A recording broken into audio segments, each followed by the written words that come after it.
If you're wanting a head unit with CarPlay, Android, sat-nav and you're tired of using your phone, it doesn't matter how old your car or how old your van is, CarPodGo has got you covered.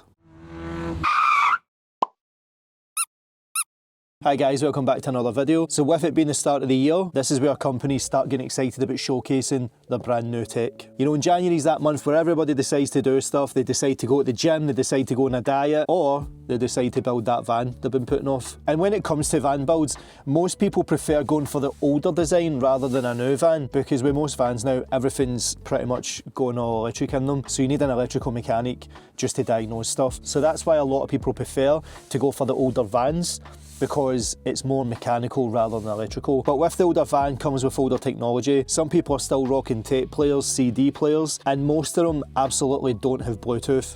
Like Dobby, he doesn't have Bluetooth. However, thanks to today's sponsor, CarPodGo, these guys have got you covered for the older car. So the lovely guys over at CarPodGo reached out and asked if I'd like to review their CarPodGo T3 Pro 60 FPS Android and CarPlay wireless head unit. So let's just get straight into the unboxing and see what we get. Right, so we do get a ton of accessories, so let's just get everything out first, right? And then we'll see what we get. I'm actually interested to see how well this does with that 60 FPS. Oh, 2 seconds, I need to check if this comes as standard. Well, okay. I'm always surprised. With the T3 Pro, you get a reversing camera with the quad, and this is something to do with if the screen flickers or something, you can put this in as a filter kind of thing. They've basically given us a reverse camera with it as well. The only issue is, I'm currently in the middle of rebuilding Dobby. I'm not going to start messing about with wiring and all that stuff in this episode, but we will come back and do an episode where we do install this reverse camera, but I'm chuffed to bits that they've added that, so well done CarPodGo.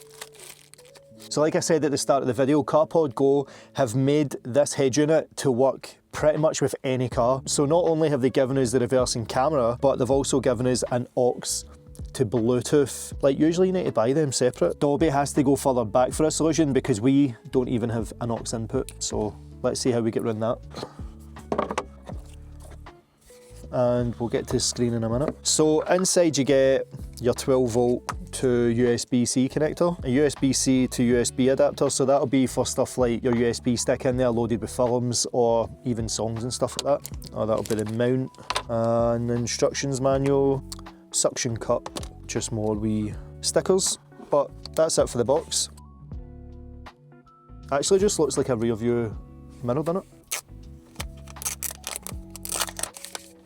So satisfying. So what I can tell, there isn't actually any physical buttons on it. So on the left we've got a USB-C port for the power, an aux in for the audio, we've got the AV in for, I'm guessing, the Bluetooth receiver, we've got a mic port, and we've got a USB-C for the USB adapter. So before we go in the front, let's try and add the bracket just now. So when you press it down, then pull the tab down and that will just get the suction. On the side, you do have the wee lever here, and that just controls how much up and down it's got. We've got this ball joint and we've got the wee dial underneath it. So if we turn that and loosen it, this extends it out a wee bit. So then you can just tighten it up and then it will stay like that. Take off the threaded nut and put that over the ball joint and then put it on like that, and then that will keep that ball joint in place. So when you look at a lot newer cars or newer vans, almost every single one now coming out have got this kind of display on them. You know, they're hard built into the van or the car, and trying to steal it would be pointless because you can't really do it with it. When it comes to older vans and older cars and you're putting tech like this in it, it is a lot easier just to break in and steal it. And that's something that's always been in my mind, but CarPodGo has you covered for that in case you're worried about it as well. This is actually magnetised. If you don't want to leave it in the car or the van, you do have the option to take it inside. That's a stellar feature because it just gives you that peace of mind that no one's going to break in and steal it. The magnet is pretty strong. I don't know if you can hear it. That's not going anywhere and I'm shaking that. It's definitely not going to come off when you're driving. So before we dive in and try and install it, let's cover some of the features. So the CarPodGo T3 Pro has an 8.9-inch screen with a 1920 by 720 resolution. It also has a nice feature of being 60 FPS. It also has a nice modern look with that seamless display. It's got the option for automatic day and night switching, and you can also swipe down on the left or the right hand side from the top, and this will put it into night mode as well. It's got automatic brightness adjustment. It does support steering wheel controls. It's got a built-in microphone, and it does have a semi-customizable home screen where you can download the picture of the vehicle that you're driving. And this will also work with CarPlay for iPhones and Android. This is going to be a wee bit tricky for me to install. So as you know, I've already upgraded my system with the Total one, but this is more hard baked in. As you can see, I've had to really install this. And the other issue is I've got the DJI mount at the top, and that's stuck in, that's not going anywhere. I think what I'm going to do is I'm just going to put it here. If you were putting this in your van or your car, you would mount it in this area here, but because I've got this installed and I've got the DJI mount, there's nothing I can do. It's restricting my view, so it's easier to set it up here. You obviously want to make sure your window's clean before installing it to get a good adhesion. CarPodGo recommends that you have it sitting at least on the dash, so if it was over here, you would have it sitting there. But as you can see, it's resting on the dashboard and it's fixed to the window, and it's pretty solid. And again, it is magnetic, so we can take it off, as you can see. And they do give us quite a long cable, so you are able to hide this round about your dashboard and stuff if you don't want to see the wire. We'll just go straight in to the lightning sign, which is the power, and then your 12 volt into your 12 volt. And what's good about this as well, it gives you a wee USB socket, so you can use it to charge your phone and stuff, and it's got a power on off button. And then as you see, it's just a case of snapping it back in with the magnet. So spoiler alert, I have already synced my phone to it, but this is just to show you how quick it starts up and connects to your phone.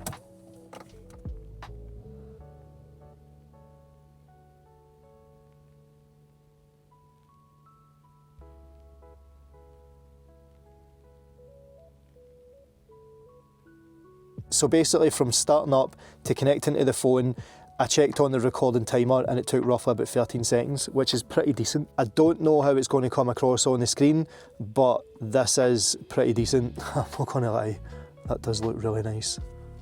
But you can see the angle, you can still see it clearly, even from my way over here. So you need to remember this is working off your phone through Bluetooth, so there is always going to be some sort of delay or a wee bit of lag. Compared to CarPlay on this feels a lot more smoother.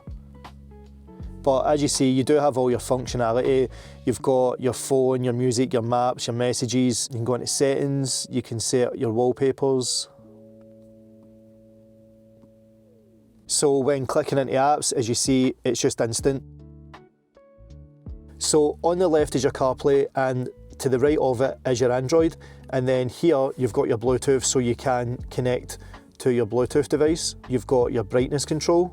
Next to brightness, you've got your settings, so we'll cover all of them in a minute. You've got information, so basically this just tells you about the version you've got, whether you need a system update, and I would advise doing a system update just to make sure everything's working properly. So FM and Bluetooth actually take you to the same screen, if you can see there, and then FM takes you to the same screen. But let's cover the settings. So in settings, you've got system, Bluetooth, display, volume, audio output, and about. System, you've got your language, you can set your date and time. Bluetooth is where you would connect your devices, your display, you've got night view, and this is where you would come in and actually set the time for manually setting it for night mode. You've got brightness, so you can turn the screen up and all the way down, but this actually does have a light sensor, if you can see at the bottom here, so this will detect when it's dark and when it's light and set the screen accordingly. Wallpaper, this is the part where I said you can customize your screen.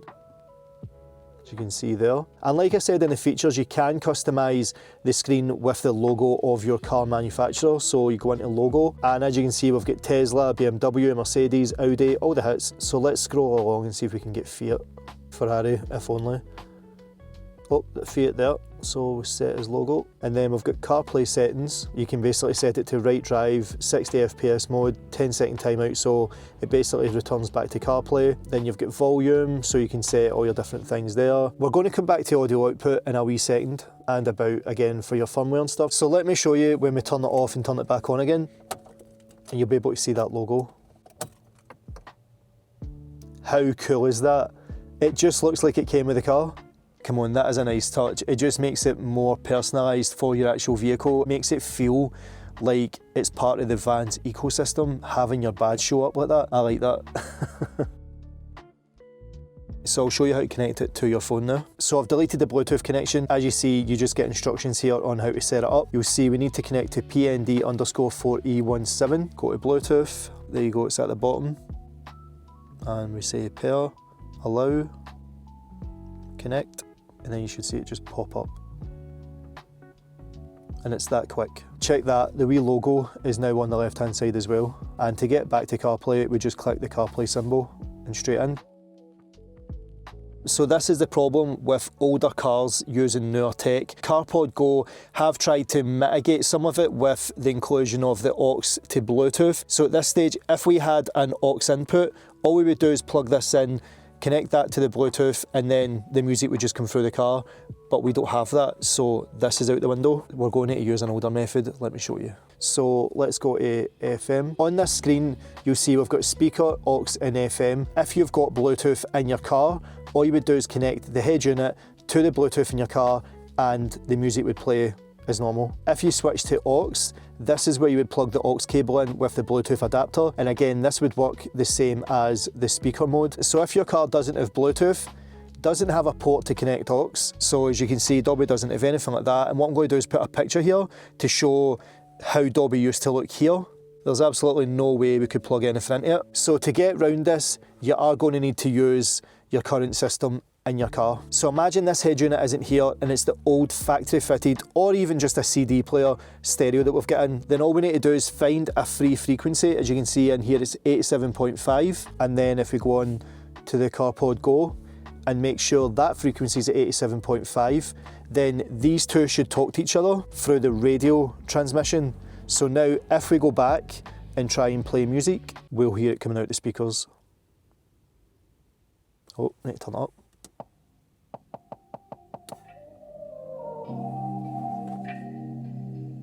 And this is all coming from the CarPodGo, not the actual head unit over there. So if you see, we can pause it. So there is a slight delay, but that's just the Bluetooth connection.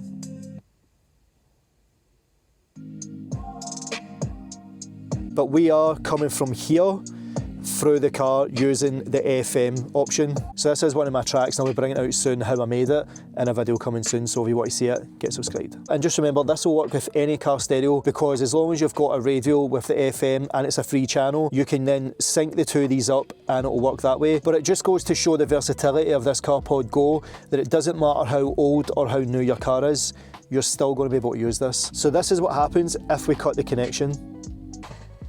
So now you can just hear the radio static coming from the head unit here. But look how quickly it connects back. Instant. I'm not gonna lie, even with the head unit I've got installed, this thing just feels so much nicer to navigate and use, and it feels more snappier. I'm loving how thin that is and the form factor compared to the one I've got installed. I would much rather have that sitting here, and then when I get out, I can actually just detach it and then take this inside.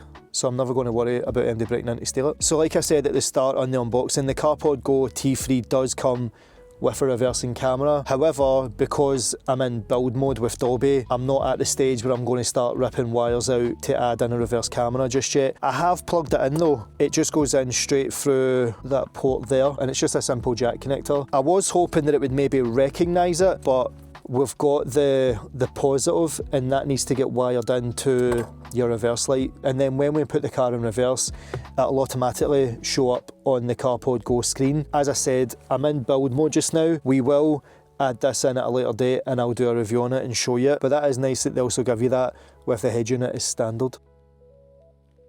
So let's talk about the pros and cons and whether I think this is worth you spending your money on. The first pro for me is the fast setup. And following on from that, you saw how quick it was at connecting from when I turned the car on to connecting to your phone and straight in. It was only roughly about 12 to 13 seconds. I would say the next one is the fast response. So when you saw me pressing it on the touchscreen, it was just getting in and out of menus very quickly. There was barely even any noticeable lag with it. Another huge pro for me is that magnetic mount. That magnetic mount is pretty nice. Another pro for me is the screen is really bright, so it's nice and vibrant as well, so you're going to not be able to see it. The small form factor with that seamless design, and I'm going to be honest, I actually prefer it to the one I've got in the front. Another pro for me is the fact that we can customise whichever car we've got, we can put that badge on the front of it. I might put the Ferrari or the Lamborghini badge on it just to see what it feels like to own a Ferrari. But I think above all else, the biggest pro for me is the universal capabilities of this fitting any car from older to newer. But what about the cons? Are there any cons with it? It does what it says on the tin, and it will work with whatever vehicle you've got. I don't really have anything else to say about it.